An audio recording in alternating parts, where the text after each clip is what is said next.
Happy Wednesday, Prowess OBMs.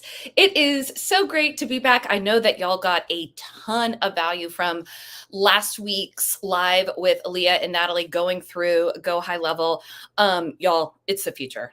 Like, it is the future. And I say that, and I'm excited about our guest today who may say, Ashley, and here's why. And so I'm thrilled for today's guest.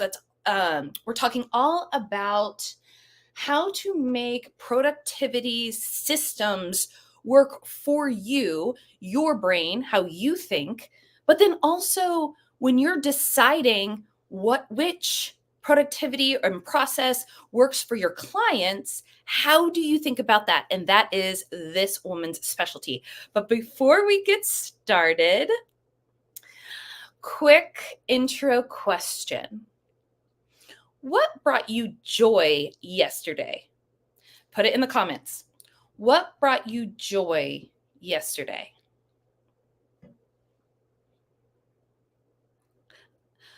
So what brought me joy yesterday is my daughter was, she wanted to dress up in a princess dress for preschool.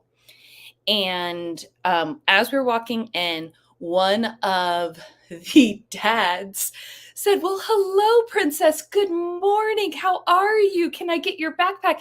And treated her like a real princess. And you should have seen her smile. And I mean, she thought she was Cinderella. It was amazing. Brought me so much joy. So put into comments, what else, or what brought you joy yesterday?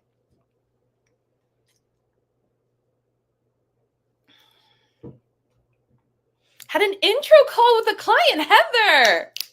Heck yeah. Love that. What else, y'all? Give me one more and we'll continue.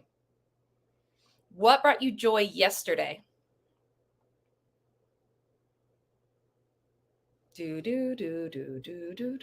Stubborn Scorpio, crafting a ChatGPT prompt. Oh, yep. Knew this was coming from Leah.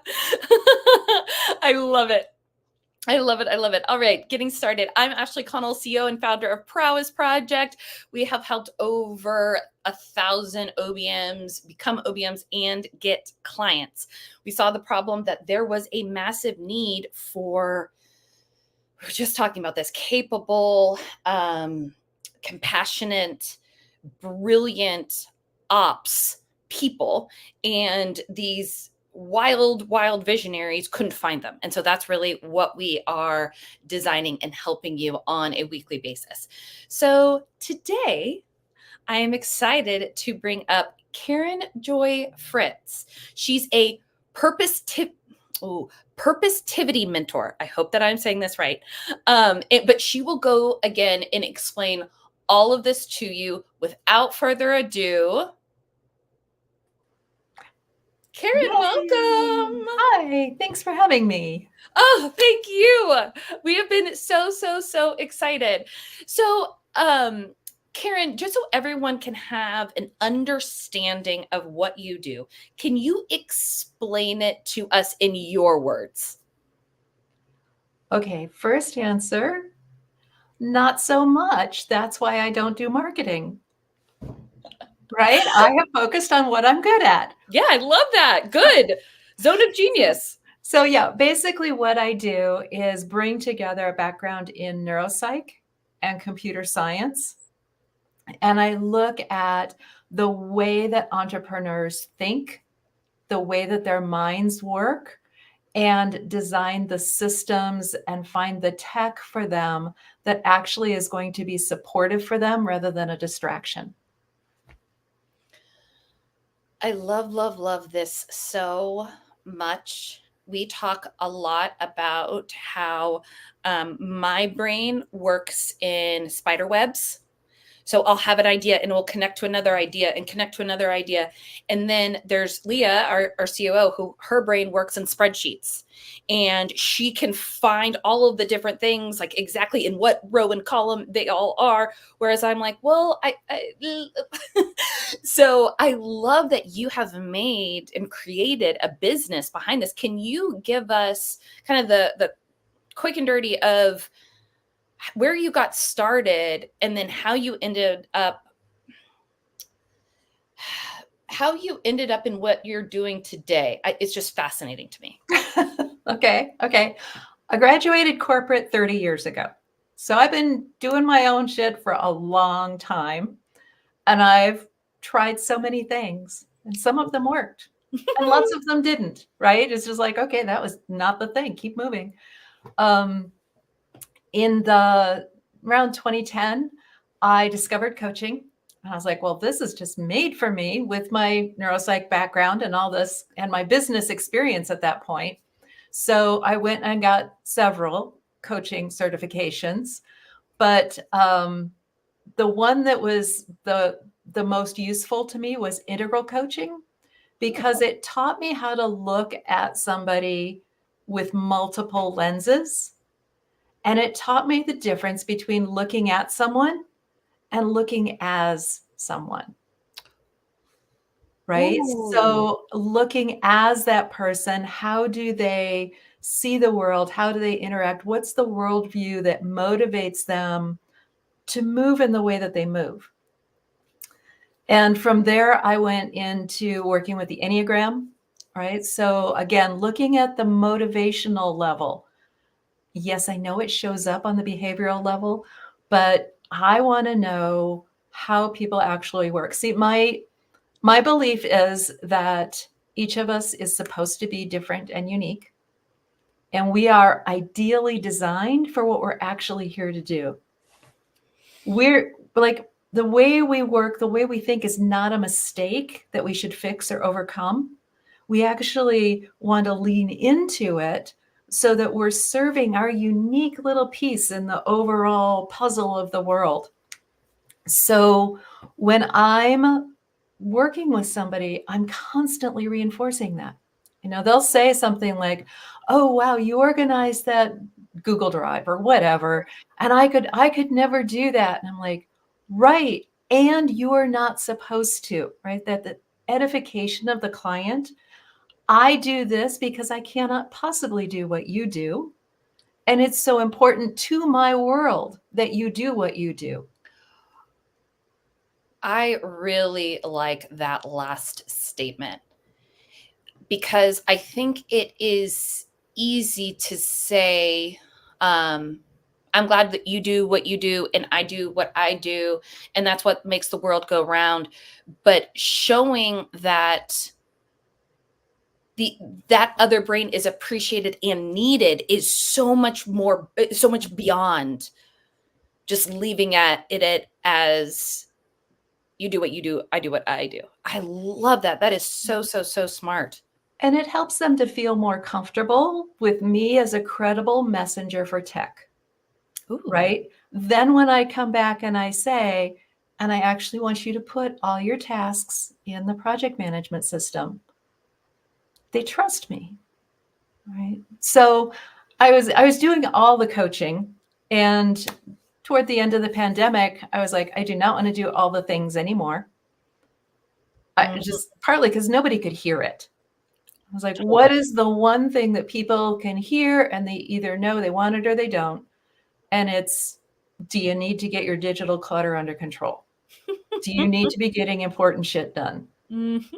And, you know, all the other people who are competency types, they know, no, I'm good, thanks.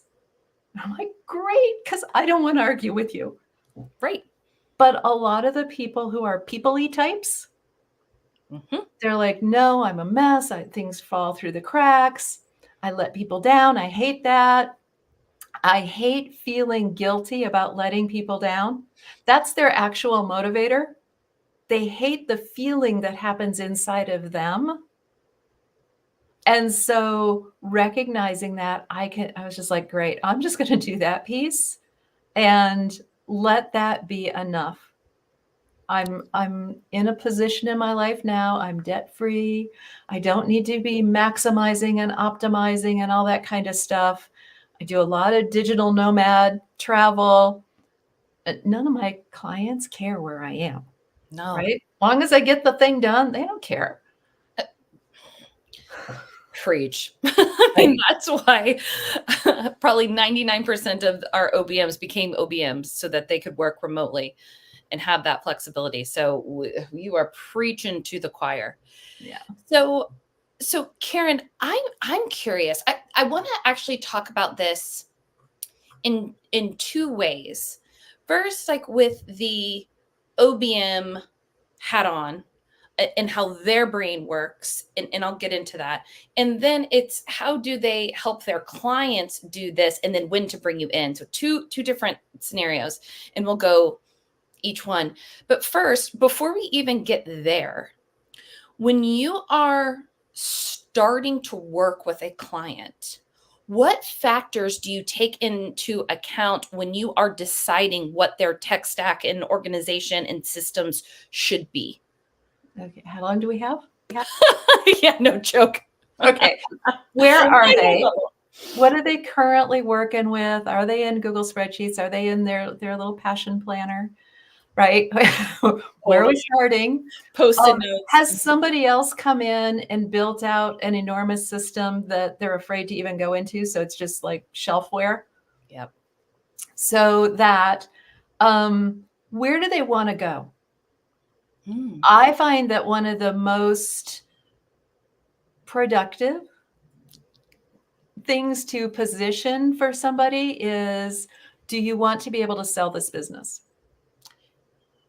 Because as soon as they're thinking about, oh, I've got 3 kind of businesses that I'm run and I could sell one of them, then I have a way to say, great, let's make sure they're actually separated, which is usually a thing. And let's make sure that all the systems are in place, because unless you're just selling a client list, right, what you're selling are your systems. So that's what actually is the value of a business. And that helps them to get into a headspace that lets me move it away from them. It's not about them and where they're disorganized and where they didn't do what they should. And because their inner critics are doing plenty already. Mm-hmm. Now I can talk about, okay, what kind of thing would need to be in place for somebody else to want to buy it? And that, as a sales point, has been huge. That makes so much sense. And what I love about every single thing that you're saying is this easily could be tailored for an OBM to say in their sales pitch. Easily. Well, yeah, that's why I'm here, honey. Yes, exactly. So I just wanted to piece that together for all the OBMs out there. Get that anchor state, make it separate from them, and then you can really have their buy-in to make it all happen. I love it. Right. So then what I'm going to look at is how they are built. Mm-hmm. Are they a people person? Are they a task person? Mm-hmm.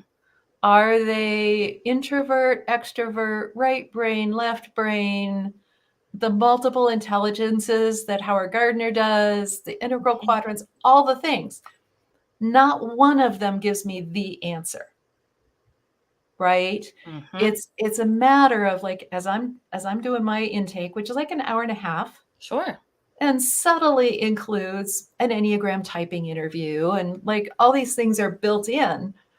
I have all these models on a little diagram, and I just make tick marks. Oh, that was an introvert comment.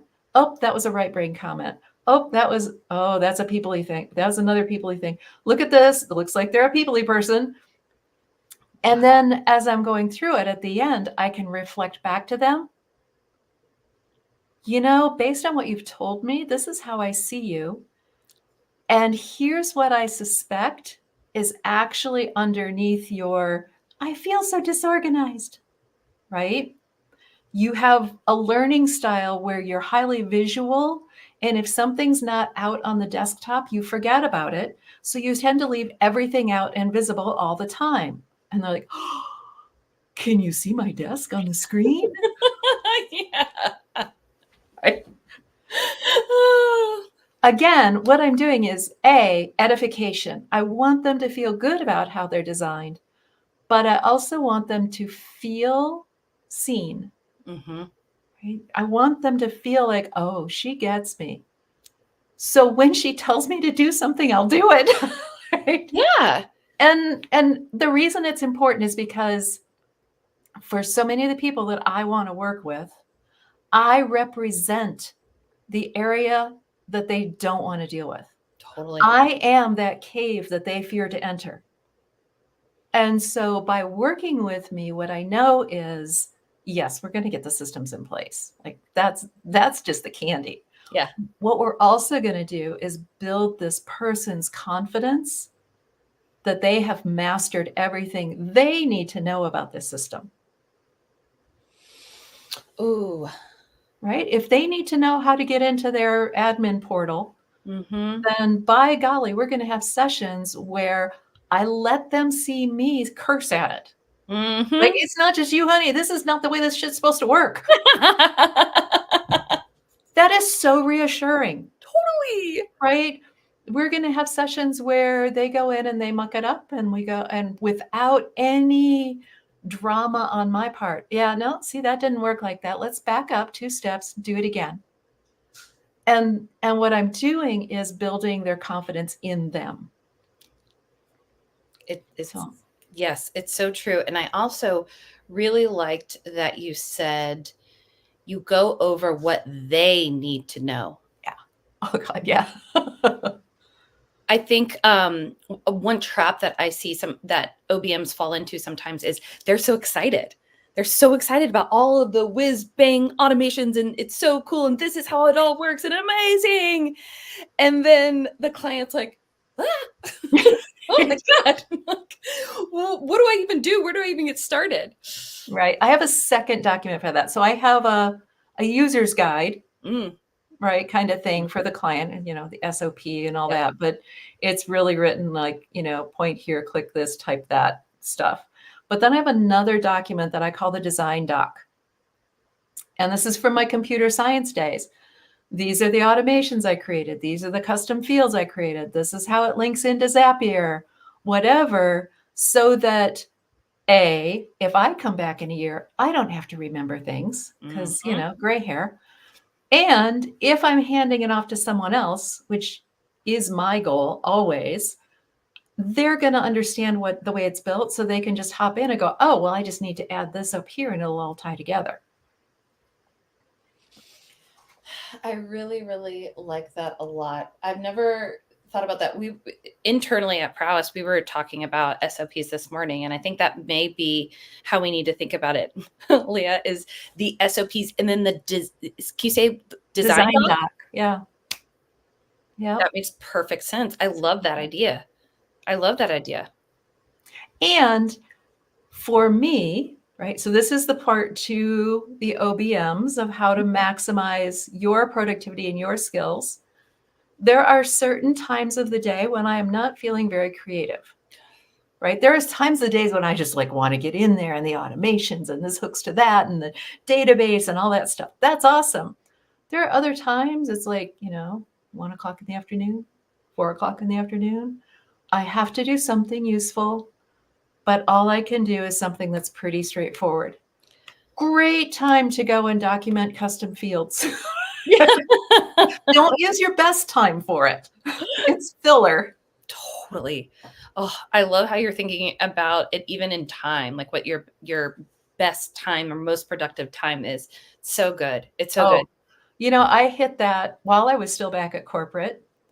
And right here I am, late 20s. I realized nobody else in the software development division that I was in had to deal with cycling hormones, right? All the guys had the same hormones every day of the month. Yep. I, on the other hand, realized through sad things that I let be seen that were not beneficial for me, that there were times when I had more energy for certain kinds of tasks and other times when I was more introvert. Well, that's what my whole purpositivity philosophy is about. It's like, how can we have a feminine face of productivity, Ooh, say more. right? Where we're actually looking at what is nature's cycle right now, right? Northern Hemisphere, October, the days are getting shorter. I'm much less wanting to be out and active. I'm more content to sit on the computer and build things. And I know that as it goes into the darker time, I'll be more content to do that visioning and planting the seeds for the next season. But there's also a lunar cycle. There's also a daily cycle. And that's what I was saying before. What is my best time of day for different kinds of tasks? In my system, I actually tag my tasks or label them with the quality of energy that they take. So when I'm feeling creative, I can just say filter on creative stuff. And here's all the creative things that I should be working on. Or when I'm feeling focused, it's like, okay, time to do my accounting or whatever. When I'm feeling mindless, right, it literally will come up and say like, okay, now's a really good time to like clean out your Evernote. Yeah. Yeah. Oh, I love that you're doing this. And what's also coming up for me is a lot of OBMs who join us are recent corporate dropouts. And this is a very different way of thinking than 9 to 5 butts and seats. You are productive that whole time or else. Right? Somebody's watching. Yeah. Yeah. Guilt, right? I've gotten over that. I do work weekends. The reason I work weekends is so that I can take my motorcycle out on the mountain roads during the week when the roads are empty. So I take time off by working weekends. Like, I did not want to be in the grocery store on the weekend anyway. That's no. Yes. I love this so much. Again, what I just keep hearing is you're giving yourself permission, Right, to design the life that you want so that you are most productive. There is nothing I hate more than waiting in the line at the grocery store to be checked in. or the bumper cars. Oh. No.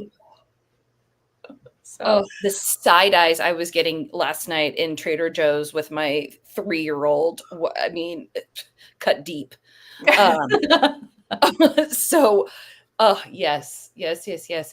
So one thing that I've really been curious about, and I love that you said as you were talking to your clients, you're telling up, are they a people person? Are they visual? Are they to make things super simple? If there were one type of person, aka the OBM, who is spreadsheet logic systems thinker, and then the visionary, who is probably the vast majority of people that you work with, are there any typical tools that fit either one of those? Like, hey, if it's a creative, it's always going to be ClickUp. I'm making that up. If it's an OBM, it's always going to be Airtable. Like, are you seeing patterns like that? Not in tools. I've gotten to the point where nearly all of the project management I do is in ClickUp. And the reason for that is because I can flip it around and make a board view like the client's old Trello account. Right. I can flip it around and I can have a nice list view. I can make a mind map view for those of you who are network thinkers, right? And if I work it right, I can also set up a contact space where every contact has a record, and then they can attach the to-do items to the contact. Because your people will not do a task unless it serves somebody they care about. So you have to like make that relationship really visible. I'm happy to do the task, and if I have to notify a people, I'll do it, right? But my people think differently. They're motivated by, oh, I want Karen to be happy with me. Like, I know that they're feeling that. I use it to help them be successful in their work. Right. So that's one of the things that I love, is to find a tool where I can create the different kinds of views. Mm-hmm. I do not believe one tool has to take care of all the roles, right? Your personal productivity system is your email. It's Mm-hmm. the biggest funnel in. And then your task management, your calendar, Mm-hmm. your contacts, Mm-hmm. and your notes, right, with your email. So those 5 elements really need to be working together. And one of the things that I'll do with my clients is set them up with a structure to use for their folders across all of those tools. So their Google Drive folder names match their email folder labels, match their ClickUp project names. Wow. So that way, when they go to look for something, it's going to be in a roughly the same place. Right. And then teaching them, like, your email inbox is not a to-do list. If it's a task, you forward that on to the task list project management, right? Your email is for communication. Don't leave stuff sitting in there. Right. Right. Or it gets lost. Yeah. Or dropped or whatever. Or worse, the human brain will start rehearsing. I need to do this and this and this and this. I need to go back to my email and look up this and this. And I need to remember to go back and do this. If it's not in the computer, the brain will rehearse. That's just what brains do. And that's an energy leak. Say more about that. Can you, well, first, if anyone has any questions for Karen, please put them in the chat. I have a ton. I can go all day. But say more about energy leaks and by fixing the faucet, so to say, like how is it changing people? They feel more relieved. I hear the word relieved a lot of it relaxed. And then they realize they're more creative. Yeah. Right? When they're not spinning around trying to keep everything top of mind, because it's in the computer. The computer's not going to forget. Right. Right? And now we've set it up so you'll be able to find it again. Right. You don't have to even worry about finding it. Without that worry, right? They're not elevating their cortisol levels. Mm-hmm. Right? So that emotional flooding, when people just get anxious, mm-hmm. Have I done everything? Has something fall through the cracks? I need to do this presentation. Am I really ready? And then, of course, imposter syndrome. You'll never be ready because you're not the person. I was like, yes, I am. Right. So this flooding that happens on the emotional level disables the frontal lobe, disables the executive functioning, the planning, the thinking ahead. It disables a lot of the creativity, that being able to use all parts of the brain together. So every time that we drop that ambient angst, yes, 1%, it's 1% freer for building a better world. Right? 1%, 1%, 1%. I actually usually start out with my clients when I do the overall intake and like, this is all the stuff that you'd be better off with. Mm-hmm. We can't do everything first. Right. That's a favorite phrase. And here's a phased implementation plan. So I tell them what's not first. Right. Right. And that way they can go, okay, we're not trying to do everything first. They usually remember that for about 2 weeks, and then we go over it again. Mm-hmm. I want y'all to hear that one more time. Right? Yeah. They remember it for 2 weeks, what the plan is, and then you need to go over it again. Well, you need to go back and say, remember, we did this in ClickUp. Here's phase 1 in our ClickUp plan. Here's phase 2, or whatever tool you're using. Sure. So that they can see, oh, yes, I can go back anytime I lose my footing, I lose traction. and I can remember the context around what we're currently working on. Because they've got all kinds of stuff coming in at them. Some JV opportunity came in and some clients upset and some other client said, hey, could you also just do this month? Right? So they've got all this stuff coming in. Of course, they're going to lose context. This is how we lose our keys in the kitchen. There's just so much else to think about. Yes. Natural. Let it be natural. And here's the backup system we've made to help us stay current.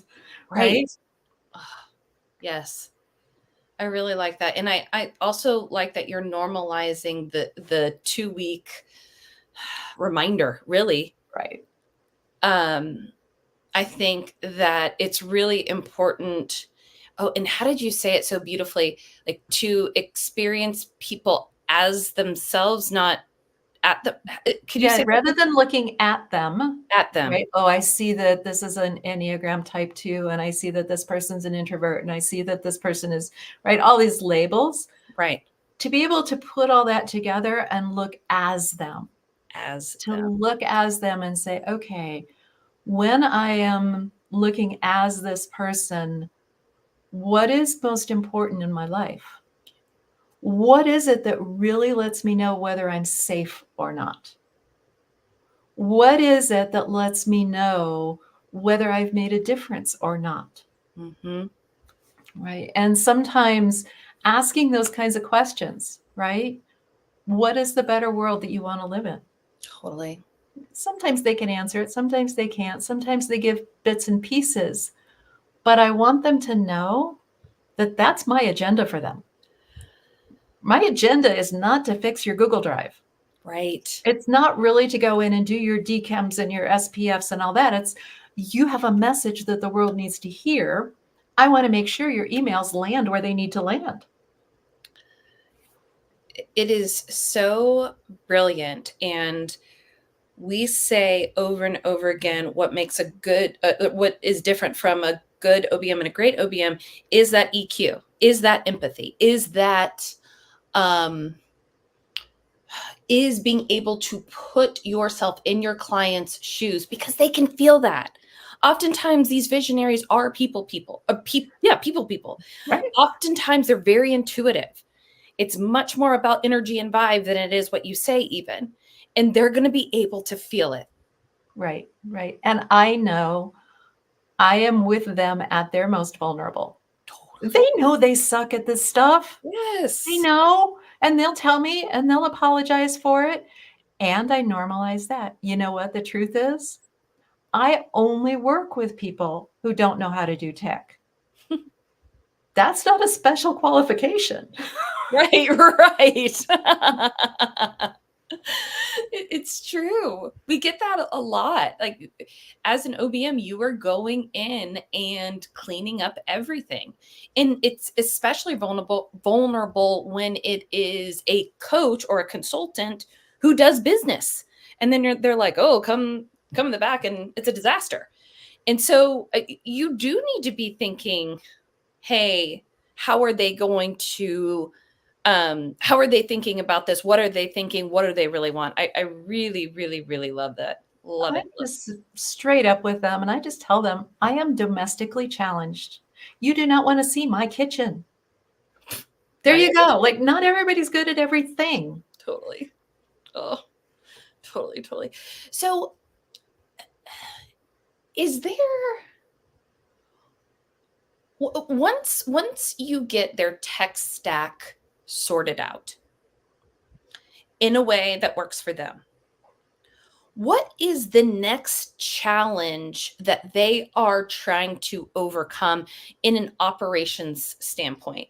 And the reason why I ask is I could see you being a perfect partner for OBMs to come in and design the tech for someone, and then the OBM comes in and does the maintenance or the continues to build or whatever it is. So what do you see as that next phase that they're in? Fucking use it. Oh my God. I think Leah is jumping up and down right now. Like, Oh my God. Yes. Right? Because by definition, these are people who don't want to sit at their computer. The Mhm. first thing that they're going to try to do is make it all work on their phone. I'm like, I don't do anything on my phone. I actually have Mighty Text, which is an app that lets me do all my SMS on the screen Ooh. because I'm not typing on that phone, right? So they're going to say, well, how can I? They're not going to say. They're going to subtly avoid using it. Would you put that in for me? I'll put it in Slack. You put it in ClickUp. Or, yeah, I talked to them. I just didn't remember to get the notes in there. Right. And so to me, there's one level of that, which they may need to take with their coach, which is what is your relationship with time? Time is actually not linear. Time is cyclical. And if they have a relationship where they're saying time is a scarcity, I'll never have enough time. And the thing that needs to give is all this damn computer stuff, right? Then they're going to have this resistance to it. So working with that and helping them to see, oh, but when I do put the tasks in the computer, my creativity level wells up, reflecting that back to them, reminding them, that kind of stuff. The other is to consistently bring it back to the purpose, hence purpositivity, of why did we build these systems in the first place? Right. Right? If you are looking at potentially selling your business or getting funding for your business or whatever, the VCs are looking at, do the systems work? And the systems will not work if the visionary refuses to use them. If they are truly unable to use the systems, then it's their responsibility to hire a personal assistant that will literally follow around with the stenography notepad and put all their stuff into. That's what the big wigs used to have. Yeah.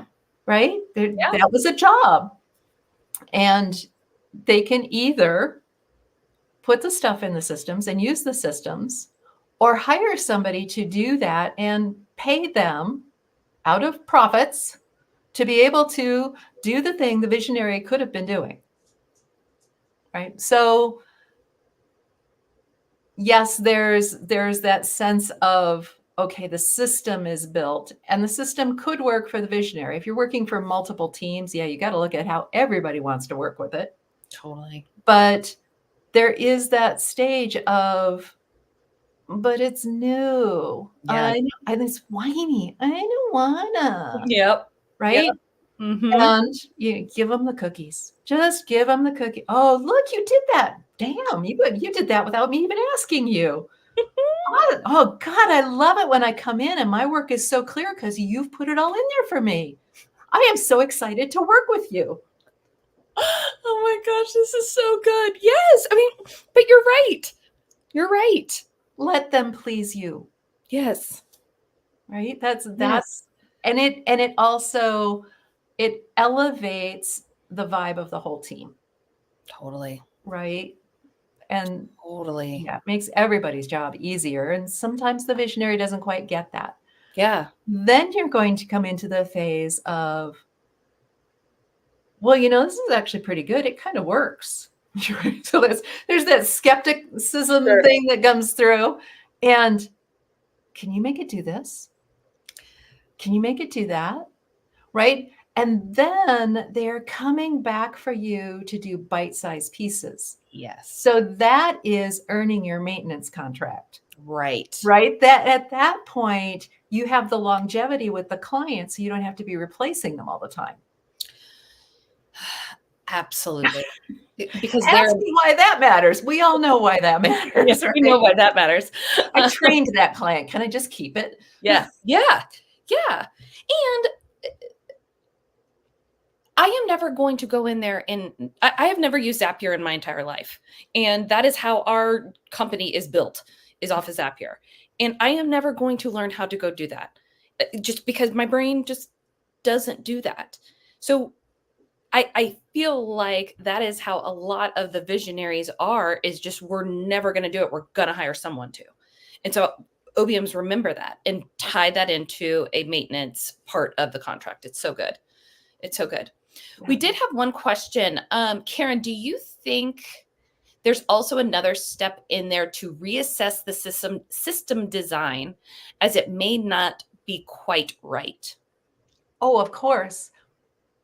When I start out with my clients and I'm like doing the intake and I tell them, okay, I've just like gotten all this information from you. I'm going to take it back to my cave. Yep. And literally I get flip chart paper and colored pens and I put them out on the floor and I diagram things. When I figure it out, I put it in the computer. But I'm going to come back and I'm going to give you a proposal or a system that I believe will be 90% correct. Ooh. And I need you to tell me what that last 10% is so we can dial it in just for you. Have you taken sales training? That was so good. No, I'm honest. Like, I can't do that. I'm not perfect. It made so much sense. You left room for, hey, I know this isn't going to be perfect, but I say this all the time. The hardest thing for me is a blank sheet of paper. And what you are doing is giving that first, third, fourth, fifth draft. And then the CEO needs to come in and do the 10% fixes or Right. direction or Right. whatever we want to call it. And to be able to do that, Mm-hmm. I have to be pretty egoless. Yeah. I can't be caught up in, I got it right. If they don't like it, it means I'm a bad person. Like I can't afford that. Right. Right. So when they come back and they give me that last 10% or 20%, 30%, they're like, oh, but I just taught to these people and they think I should go into this tool. Can we just redo the whole thing over here? And I'm like, it's the wrong tool. Sure. I'll be back next year. Yep. Right. Yep. So like, adding to my pipeline. exactly. I can't make myself wrong for not having that perfect answer. I have to be ready to just let it roll. And from that, now I've laid a foundation that I can go back in 6 months, go back in a year, put it on a cycle, put it on the calendar to say, okay, what has changed in the technology landscape? Mm-hmm. What has changed in your business goals? What are you finding out you love, finding out you never want to do again? And how do we need to adapt the system to a changing world? Mm-hmm. Constantly. But of course we would. It's not because we got it wrong. It's not because, like, of course we're going to build this in. It's a cyclical world. Yes. Yes. Yes. Oh, man. Karen, thank you. Thank you. Thank you for being here today. It has been absolutely wonderful.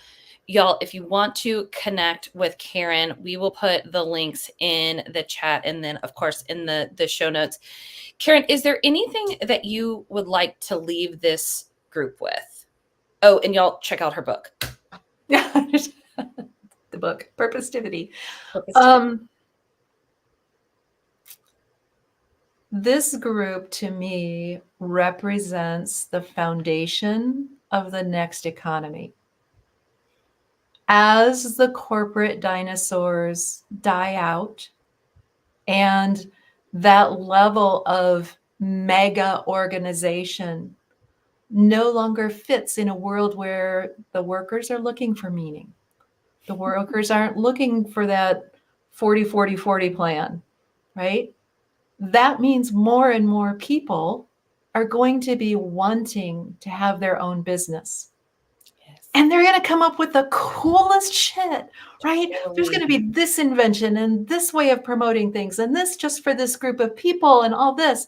And they cannot possibly do it unless they are served by this foundational level of people that make the systems work, whether it's the technologies we currently know it or whatever it is that our kids' kids are going to be working with. Right. But we're laying that foundation that the structural level of the business community comes from compassion. And we're laying that business is a path for personal and planetary transformation. Here we are. This is what this particular group, the OBMs, to me, are providing to the future of the economic world. We are the ancestors. So thank you, thank you, thank you for what you're doing and the love and care that you're putting into it. You're changing the world. I've been doing this for almost 6 years, and no one has ever articulated it so beautifully. And I think that a lot of the time, as you said, you have to go in egoless as, someone who is in operations. But what you just said was so critical. And I want you all to put this on a Post-it note or whatever, tattoo it to your forehead, because OBMs do represent the foundation of the next great economy, point blank. Wow. Thank you, Karen. Oh, yeah. Thank you. You're welcome, and thank you. Thank you. Thank you. All right, y'all. We will be back next week. Again, I'm kind of speechless. I need to think about that for a while, and I will be. But see you next week, and have a wonderful rest of your day. Thank you.